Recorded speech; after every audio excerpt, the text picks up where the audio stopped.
শোনা শোনা ঠিক আছে।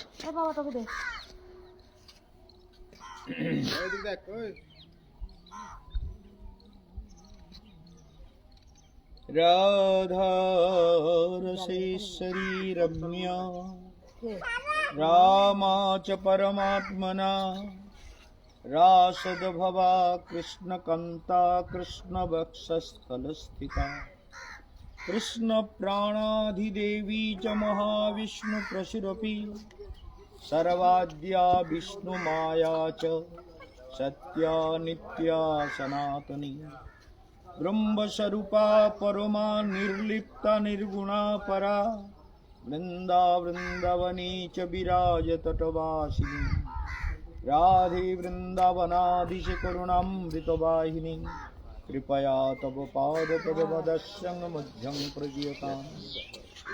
समस्त भक्तबृंद प्रथमे आमार परमाराध्य गुरुदेव भक्ति हृदय बलदेव गोस्वामी महाराजेर चरण कमल वंदना करे तार आशीर्वाद प्रार्थना करी। आज गुरुदेवेर के स्मरण करे सूर्यकुंडे एसेছি।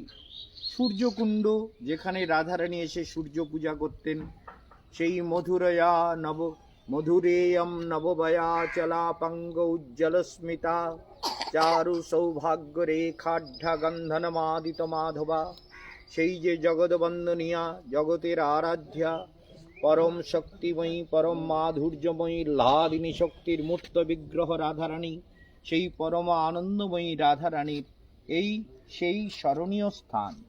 দেখছেন সিদ্ধ মধুসূদন বাবা এইখানে থাকতেন, মধুসূদন দাস বাবার সেই ভজন কুটির, এবং ওধারে দেখুন ওখানে থাকতেন সিদ্ধ জগন্নাথ দাস বাবা, যিনি এখান থেকে আপনারা হরিকথায় শুনেছেন এখান থেকে তিনি মায়াপুরে গিয়েছিলেন। মায়াপুরে গিয়ে মহাপ্রভু চৈতন্যদেবের জন্মস্থানটা নির্দেশ করেছিলেন, এই জায়গায় মহাপ্রভু জন্ম নিয়েছিলেন এবং জঙ্গলের পথে গিয়েছেন। এসব হরিকথায় আপনাদের অনেকবার বলেছি যে তার শিষ্যের মাথায় করে ঝুড়িতে করে 100 বছরেরও বেশি যখন তার বয়স, সেই সময় তাকে নিয়ে জঙ্গলের পথে, যে পথে মহাপ্রভু এসেছিলেন বৃন্দাবনে ঝাড়খণ্ডের পথ ধরে, সেই পথেই তিনি গিয়েছিলেন। সেই সব জঙ্গলের পথে অনেক ঘটনা আপনারা শুনেছেন। আমরা সেই রাধারানীর এই সরোবর কিন্তু এত সুন্দর এত রমণীয় ছিল না। এই রাধা এই যে আপনারা সূর্যকুণ্ড দেখছেন কি অপূর্ব কুণ্ড, চারিদিকে দেখুন কত পান কৌড়ি খেলা করছে, একটু এগিয়ে এসে দেখাতে পারো পান কৌড়ি কত খেলছে, দেখুন জলে পান কৌড়িরা খেলছে, চারিদিকে প্রকৃতির অপূর্ব সুষমা অপূর্ব সুন্দরতা। এখানে যারা ভজন করেন তারাই থাকেন। ভজনের এক দিব্য স্থান এই সূর্যকুণ্ড। সূর্যকুণ্ডের এই দিব্য ভজন স্থানে চিরকাল মহামহা সাধুরা ভজন করেছেন, মহামহা সাধুরা ভজন করেছেন। সেই সূর্যকুণ্ডে আমরা এসেছি রাধারানীর এই দিব্য সরোবরকে দর্শন করতে। আপনারা দেখছেন এই সূর্যকুণ্ডে আমরা আসতাম আগে, রাধাকুণ্ডে আগে আমাদের পরিক্রমা হতো 22 দিন ধরে। তখন আমরা রাধাকুণ্ডে 3 দিন থাকতাম। মুখরাই অর্থাৎ এই মুখরাইতেও আমরা যাব। রাধারানীর যে নানিহাল, নানিহাল বোঝেন মানে দিদিমার বাড়ি, মানে মার বাপের বাড়ি, সেই মুখরাইতে আমরা গিয়ে সেখানে মুখরাইতে দেখবেন ওই পাথরগুলোতে কীরকম সব মিউজিক বাজে। রাধারানীকে তার দিদিমা মানে নানি, হিন্দিতে নানি বলে, দিদিমা, তিনি রাধারানীকে ওই পাথর দিয়ে আনন্দ দিতেন, হাসাতেন। সেই ছোটোবেলার রাধারানীর সেই খেলার জায়গা দিদিমার কোলে, সেই সব জায়গাও রয়েছে। তার সঙ্গে জানবেন ওই সিদ্ধ মধুসূদন দাস বাবার ওখানে রাধারানী যে স্নান করতেন তার চূড়ার দাগ এখনো পর্যন্ত আছে। আজও মাধ্যাহ্নিক লীলায় আমাদের গোস্বামীগণ বলেছেন মাধ্যাহ্নিক লীলা শুরু হয় রাধাকুণ্ড থেকে। প্রথমে গোবর্ধনে আসেন ভগবান, সেখান থেকে চলতে চলতে গোবর্ধন হয়ে তিনি, আচ্ছা দয়া করে কথা বলবেন না, দয়া করে কথা বলবেন না, এটা তো ঠিক নয়। আপনি বুঝতে পারছেন না এখানে একটা রেকর্ডিং হচ্ছে। আমরা দেখতে পাই যে রাধারানীর এই দিব্য লীলাভূমি যে স্থানে আমরা এসে পৌঁছেছি, সেখানে আমাদের আলোচ্য বিষয় হচ্ছে রাধারানীর করুণা কিভাবে লাভ হয় সেই পরম করুণাময়ী রাধারানীর ধাম। আগে আমরা হেঁটে হেঁটে আসতাম, 22 দিনের পরিক্রমা থাকতো। রাধাকুণ্ডে আমরা স্কুলে টুস্কুলে থাকতাম, তখন মীরা মনোরঞ্জন বণিক ধর্মশালাও হয়নি রাধাকুণ্ডে। সেই সময় আমরা পাণ্ডাদেরকে সঙ্গে নিয়ে মাঠের পথ ধরে হেঁটে হেঁটে আসতাম। কিন্তু এখন গাড়ির পথে অনেকটা ঘুরে আসতে হলো। ঘুরে এলাম, আমরা গাড়ি করে এলাম। আমাদের ভক্তি যোগাশ্রম ট্রাস্টের এই টাটা টেক্সন গাড়িতে করে আমরা এখানে এসেছি। এসে এখানকার এই সুন্দরতা দেখছি। আমরা দেখতে পাচ্ছি, ওই লেখাটা একটু মুছে দাও তো, লেখাটাকেও একটু মুছে দিলে ওটাকে ফটোতে তুলে নেওয়া যাবে। আপনারা মনে রাখবেন যে রাধারানী এখানে প্রতিদিন আসেন, আজও আসবেন, আজও সেই লীলা করে কৃষ্ণ রায়। কোনো কোনো ভাগ্যবানে দেখিবারে পায়। রাধারানীর লীলা, ব্রজের লীলা, চিন্তামণিময় ভূমি, কল্প বৃক্ষময় বন, চর্মচক্ষে দেখে তারে প্রপঞ্চের সমান। এটা বৃন্দাবনের প্রতিটি ধূলিকণা চিন্তামণি, মানে জীবের কৃষ্ণ চেতনা জাগাবার জন্য এটা চিন্তামণি সদৃশ। এই বৃন্দাবনে আমার গুরুদেব বলতেন, 5 বছর যদি কেউ বৃন্দাবনে বাস করে, বৃন্দাবন ছাড়া পৃথিবীর কোথাও সে সুখে থাকতে, মানে তার ভালো লাগবে না। এই বৃন্দাবন এমন এক প্রেমময় ভূমি, 5 বছর কন্টিনিউ যদি কেউ বৃন্দাবনে বাস করে, তার আর বৃন্দাবন ছাড়া কোথাও ভালো লাগবে না। এই বৃন্দাবনের এই কুণ্ডটাকে চারিদিকে দেখছেন কি অপূর্ব, এই সূর্য কুণ্ড, যেখানে রাধারানী ওই সখীদের সঙ্গে, বিশেষ করে কুন্দলতা, তুলসী, সখীবৃন্দ, ললিতা, বিশাখা, চম্পকলতা, তুঙ্গবিদ্যা, ইন্দুরেখা, রঙ্গদেবী, সুদেবী আদি সবাইকে নিয়ে রাধারানী আগে গোবর্ধনে আসতেন। গোবর্ধনে তিনি পুষ্প চয়ন করতেন, মালা গাঁথতেন। সেসব করার পর সেখান থেকে রাধাকুণ্ডে আসতেন। রাধাকুণ্ডে এসে জলকেলি করার পর কৃষ্ণকে নানানভাবে কৃষ্ণের সঙ্গে জলবিহারের পর তিনি চলে আসতেন এই সূর্যকুণ্ডে। এখানে কৃষ্ণের অপূর্ব লীলা হয়েছে। সেদিন বলছিলাম আপনাদের যে সূর্যকুণ্ড এমন একটা জায়গা, কৃষ্ণ মধুমঙ্গকে বলছে কৃষ্ণের প্রিয় নর্মসখা, তো 4 প্রকারের সখা, সখা, প্রিয় সখা, আর প্রাণ সখা, আর প্রিয় নর্মসখা। তো প্রিয় নর্মসখা মধুমঙ্গলকে তিনি নিয়ে তার কাঁধে ঝোলা দিয়ে বলে, চল তো তুই আমার চেলা হ, আর আমি ব্রাহ্মণ হয়ে। এইখানে এসে এই সূর্যকুণ্ডে কৃষ্ণ এসে সূর্য পূজা করতেন, এই রাধারানী সূর্য পূজা করতেন। আর কৃষ্ণ ওই পূজারি হয়ে বলে, আমি পূজারি, ব্রাহ্মণ পাবা কোথায়? বলে, হ্যাঁ আমরা ব্রাহ্মণ খুঁজছিলাম। ও হে ঠাকুর মশাই, আমাদের একটু পুজো করিয়ে দেবেন? বলে, হ্যাঁ পুজো করিয়ে দেবো। আমি বনের মধ্যে যারা পুজো করে আমি তো পুজো করাই, এই বৃন্দাবনে সবাই তো আমরা পুজো করাই। আর বলে, ও আরে, বলে এ আমার চেলা, আমার সঙ্গে থাকে। বলে, ও তাহলে আমাদের পুজো করাও। বলে, চলো তাহলে। তো কৃষ্ণ পূজারি আর মধুমঙ্গল জোগাড় দিচ্ছে। এইভাবে এই সূর্যকুণ্ডে রাধারানীর প্রতিদিনের, আজও রাধারানী আসবেন আমাদের চোখের অন্তরালে। যখন ভগবান লীলা সম্বরণ করেন, মানে জগৎ থেকে ভগবান যখন চলে যান, তখন কি হয়, মায়া তার উপরে একটা জাল বিছিয়ে দেয়, মোহজাল। এই মোহজাল সমাবৃতাহা, মোহজাল বিস্তৃত হওয়ার ফলে জীব বৃন্দাবনের গভীরের রহস্যকে বুঝতে পারে না, বৃন্দাবনকে অনুভব করতে পারে না, ব্রজের সুন্দরতাকে অনুভব করতে পারে না, এবং লীলার মাধুর্যকে দেখতে পায় না। এই জন্য আমরা আজ এই সূর্যকুণ্ডে ভগবানের অসীম করুণায়, গুরুদেবের আশীর্বাদে এই সূর্যকুণ্ডের তটে এসে উপস্থিত হয়েছি। এই পরম রমণীয় সূর্যকুণ্ড, সেই সূর্যকুণ্ডের তটে আমরা হরিকথা শুনতে শুনতে, মধুরেয়ম নববায়া, যে রাধারানীর এই স্থান, চলতে চলতে চলে এদিকে, এই যে মধুসূদন বাবার ভজন কুটির, আমরা সেদিকে সূর্যকুণ্ডের এই তটে, যেখানে সিদ্ধ মধুসূদন দাস বাবা থাকতেন, যেখানে রাধারানীর চূড়ার চিহ্ন আছে। এখানে আমাদের চৈতন্য মঠ, দেখিয়ে দাও। এই যে চৈতন্য মঠেরই একটা ব্রাঞ্চ এখন ইস্কনের দ্বারা চালিত হচ্ছে। আমাদের গাড়িটা দেখিয়ে দিয়েছে তো, তাহলে এই আমরা এখানে চৈতন্য মঠের ব্রাঞ্চ, আমাদের গৌড়ীয় সাধুরা এখানে আছেন, তারা ভজন করেন। আমরা এখানে এসেছি, এই সূর্যকুণ্ডটা আপনারা দেখছেন, কত পাখিরা ঘুরছে, কত পানকৌড়ি ঘুরে বেড়াচ্ছে, আর কি অপূর্ব শোভা। এখানে দেখুন ওই যে পাখিগুলো, এই কি বলে ওইগুলো হচ্ছে পানকৌড়ি, তারপরে এটা হচ্ছে হট্টিটি পাখি। এই দেখুন হট্টিটি পাখি, চারিদিকে প্রকৃতির সুন্দরতা, কত তোতা পাখি উড়ে বেড়াচ্ছে দেখুন, কত টিয়া উড়ে বেড়াচ্ছে, কত পায়রা, প্রকৃতি কীরকম সুন্দর দেখুন, অপূর্ব মনোরম।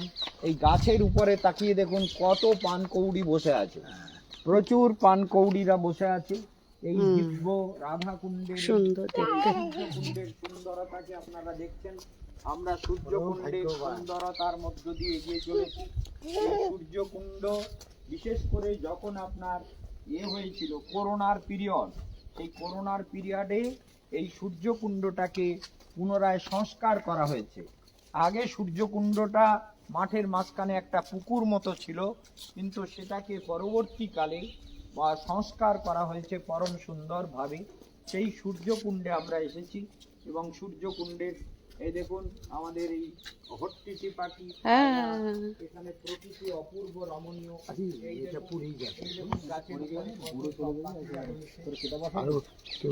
আপনি দেখতে পাচ্ছেন না এই গাছের উপরে কত পাখিরা রয়েছে, চারিদিকে অপূর্ব সুন্দরতা। এই জন্য চলে আসুন, আপনারা দেখুন যেখানে রাধারানী স্নান করতেন তার সেই চূড়া যে তিনি রাখতেন, সেই চূড়ার চিহ্ন আজও বিদ্যমান রয়েছে। সেই দিব্যস্থান, এই যে এটাকে দেখি দাও, শ্রীধাম, প্রাচীন মহাদেব বাবার মন্দির, বীরনোদ্ধার মন্দির নির্মাণ, শ্রীধাম সুরজকুণ্ড, ভারনাপুর, গোবর্ধন, মথুরা জেলায়। এইটা আপনারা দেখছেন এই হট্টিটি পাখি যাচ্ছে, এবং এখানে সব সত্যি অপূর্ব শান্ত সমাহিত ধীর গম্ভীর মনোরম জায়গা, অপূর্ব আনন্দের জায়গা, ধ্যানের জায়গা, ভজনের জায়গা। এখানে মহাপুরুষরা ভজন করেছেন। রাধারানীর চূড়ার চিহ্নটা কোথায় বাবা? এইখানে রাধারানীর চূড়ার চিহ্ন আমরা দেখাবো, যেগুলো এখন অন্যরকম হয়ে গেছে, কারণ এই জায়গাটা পুরো বদলে গেছে। আগে যেভাবে ছিল এখন সংস্কার হওয়ার পরে সেইভাবে নেই। এই রাধারানীর চরণ চিহ্ন আপনাদের দেখাবো, আপনারা দেখুন রাধারানীর চরণ চিহ্ন, সিদ্ধ মধুসূদন, মুকুট, চূড়া, ভুল বলছি, রাধারানীর চূড়া রেখে তিনি স্নান করতেন, সেই মুকুটের চিহ্নটা এখানে এরা রক্ষিত করেছেন, এবং দেখতে পাবেন অপূর্ব। মনে রাখুন এই অদ্ভুত ব্যাপার। এবং দেখবেন আপনাদেরকে আমি লাইটটা দিয়ে দিই, দেখি লাইট দিয়ে দাও, লাইট দাও, ফোনের এইটুকু বোঝো না তোমরা, লাইট দে। আমরা দেখাচ্ছি আপনাদেরকে মধুসূদন দাস বাবা।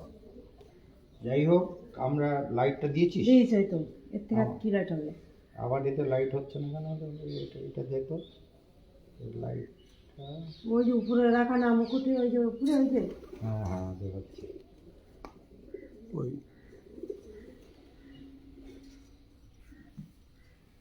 লাইটটা জ্বলছে না কেন? এই লাইট এর বেশি লাইট যাবে না তো।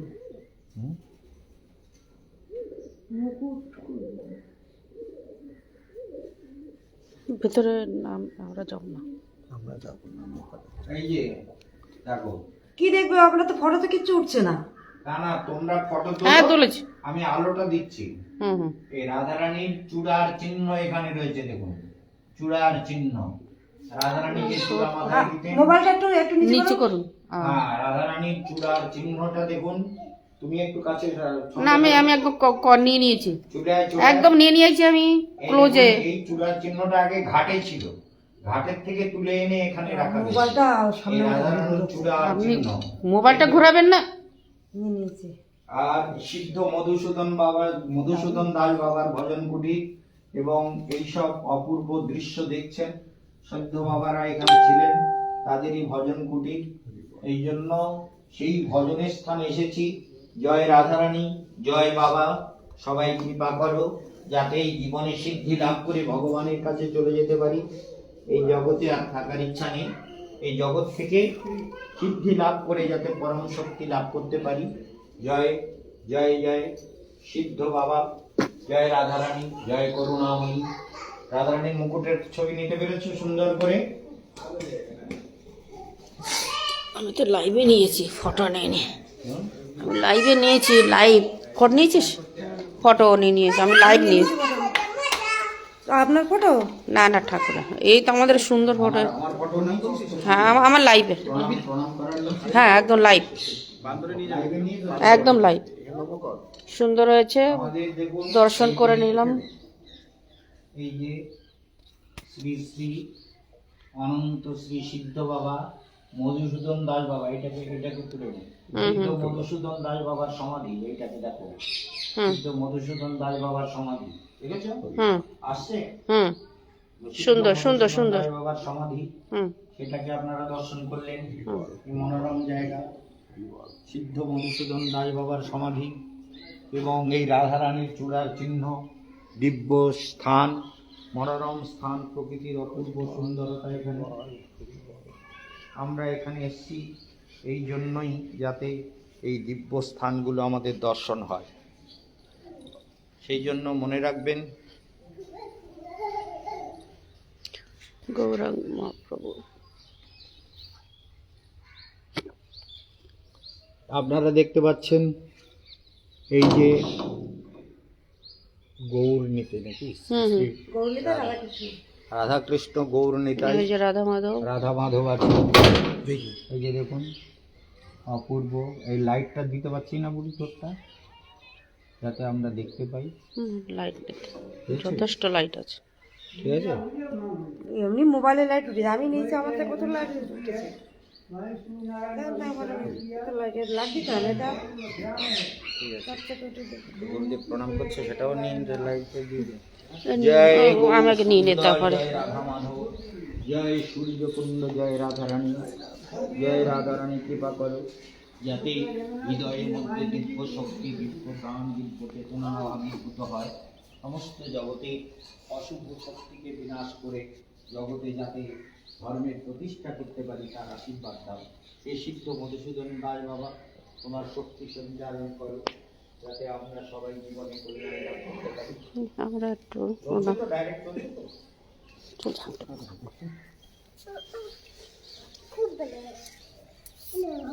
ওই একটা জায়গা